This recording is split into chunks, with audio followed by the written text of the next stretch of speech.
મિત્રો tan 5 theta into tan 4 theta બરાબર 1, તો થીટા બરાબર ખાલી જગ્યા તમને ખ્યાલ છે કે tan થીટા અને cot થીટાની જોડી છે.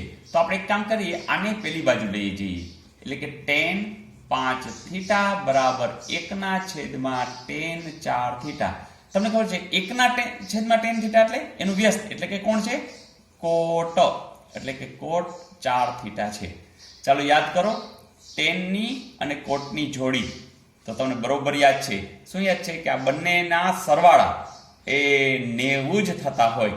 એટલે કે આ જે 5 થીટા છે અને આ 4 થીટા છે એનો સરવાળો કેટલો થતો હશે? 90. એટલે કે 9 થીટા બરાબર 90 અને થીટા બરાબર 90/9. એટલે કે કેટલા આવશે? 10. છે એવું 10? એક્ઝેક્ટલી. મિત્રો જો sin સ્ક્વેર કૌંસમાં આવું છે, એટલે કે આ થીટા આટલા આપેલ છે, cos સ્ક્વેરમાં થીટા આટલા આપેલ છે અને બરાબર 1. તમને યાદ છે નિત્યસમ કે ભાઈ sin સ્ક્વેર થીટા વત્તા cos સ્ક્વેર થીટા બરાબર 1. એટલે કે જો અહીંયા sin સ્ક્વેર 30 હોય તો અહીંયા cos સ્ક્વેર પણ 30 જ હોવા જોઈએ. અહીંયા sin સ્ક્વેર 50 હોય તો cos સ્ક્વેર પણ 50 જ હોવા જોઈએ. એનો અર્થ કે આ બંનેનો સરવાળો જો 1 થઈ જતો હોય, આ એક જ છે sin સ્ક્વેર cos સ્ક્વેર ને વત્તા તો છે, તો આ અને આ સરખા હોવા જોઈએ. બસ પતી ગયો, આપણો દાખલો પૂરો થઈ ગયો.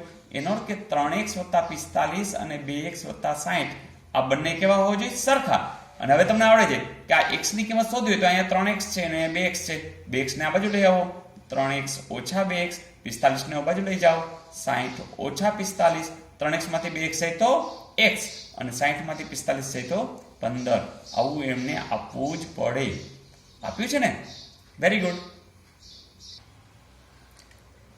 ને જુલાઈ 15 માં આવું પૂછ્યું કે tan વર્ગ થીટા ઓછા sec વર્ગ થીટા બરાબર કેટલા? મિત્રો આપણા આગળ 3 ઓલા સૂત્રો યાદ છે ને, sin વર્ગ થીટા વત્તા cos વર્ગ થીટા બરાબર 1. પછી જે સૂત્ર લીધું હતું શું હતું? sec વર્ગ થીટા ઓછા tan વર્ગ થીટા બરાબર 1.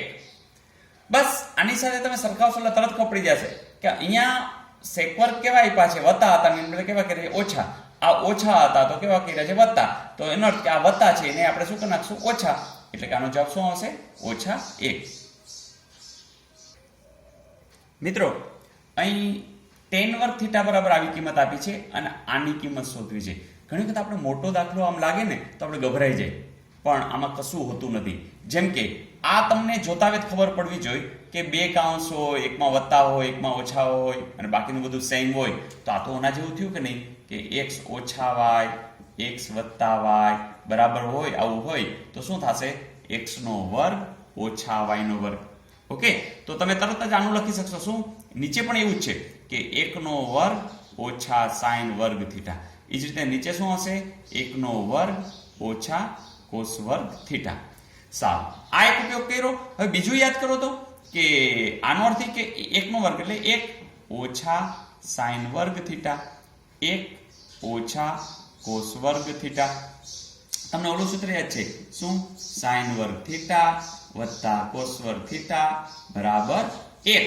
હવે તમે જ કહો કે sin વર્ગ આ બાજુ આવી જાય તો ઓછા થઈ જાય, એટલે કે cos વર્ગ થીટા બરાબર 1 ઓછા sin વર્ગ થીટા થાય.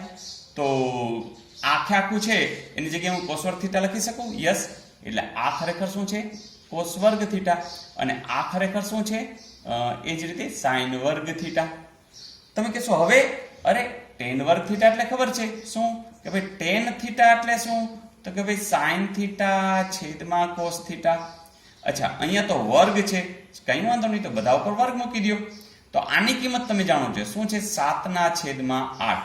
વિચાર કરો, જો sin વર્ગના છેદમાં cos વર્ગ 7/8 હોય તો cos વર્ગના છેદમાં એટલે કે આનું વ્યસ્ત હોય તો શું હોય? તરત જ કહેશો કે ભાઈ તો 8/7 જ હોય ને. અને એવું ક્યાંય આપેલું છે? યસ, આ રહ્યું. તો આનો જવાબ શું આવે? 8/7.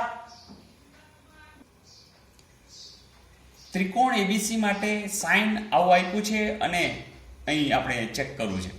તમને યાદ છે શું? યાદ છે કે sin થીટા એની જોડી કોણ છે? cos. અને હંમેશા કેવું હોય? 90 ઓછા થીટા.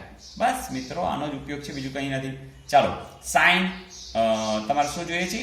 બી વત્તા સી છેદમાં 2. આ તમે પ્રેક્ટિસ કરશો ને પછી તો આ સાવ મોઢે પણ આ ગણી શકશો. જેમ કે કોસ શું કરશો? 90 ઓછા બી વત્તા સી ના છેદમાં 2.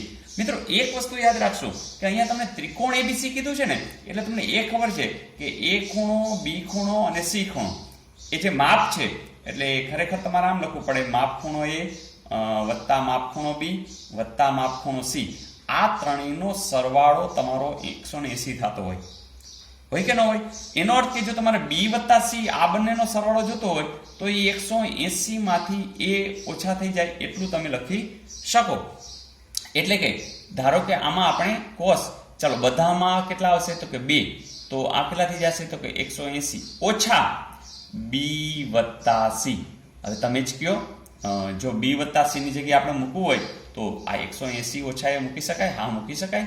કોસ 180 ઓછા અહીંયા મૂકી દો 180 ઓછા 1 અને હવે છેદમાં 2. જોજો, કોસ 180 ઓછા 180 વત્તા એ છેદમાં 2. આ તો 0 થઈ જશે, એટલે શું આવ્યું? કોસ એ ના છેદમાં 2. એવું ક્યાંય છે? હા, આ રહ્યું.